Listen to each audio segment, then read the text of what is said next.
தானத்திற்கும் தர்மத்திற்கும் என்ன சார் வித்தியாசம்? தானம் பலனை எதிர்பார்த்து செய்வது, தர்மம் பலனை எதிர்பார்க்காமல் செய்வது.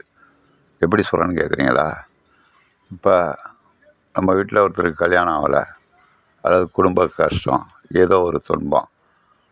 நீங்கள் யாரை கேட்டிங்கன்னாலும் பெரிய அர்ச்சகர் அல்லது பெரிய ஜோசியக்காரனை கேட்டிங்கன்னா ஒரு 10 பேருக்கு தானம் பண்ணுங்க அப்படிம்பாங்க.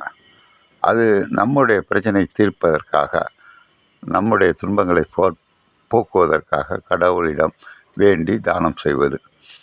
தர்மம் என்பது ஒருத்தன் அம்மா தாயை பிச்சை போடுங்கங்கிறான், ஒரு 50 ரூபா கொடுக்குறீங்க, அவன் பிற்காலத்தில் நம்மளுக்கு அந்த காசு வந்துடும் அப்படின்னு நினச்சா போடுவீங்க.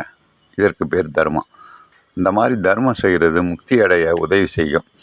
தானம் செய்வது இந்த ஜென்மம் அடுத்த ஜென்மத்தில் தானம் செய்வது பயனளிக்கும். ரெண்டுக்கும் உள்ள வித்தியாசம் தெரிஞ்சுக்கணும். தர்மம்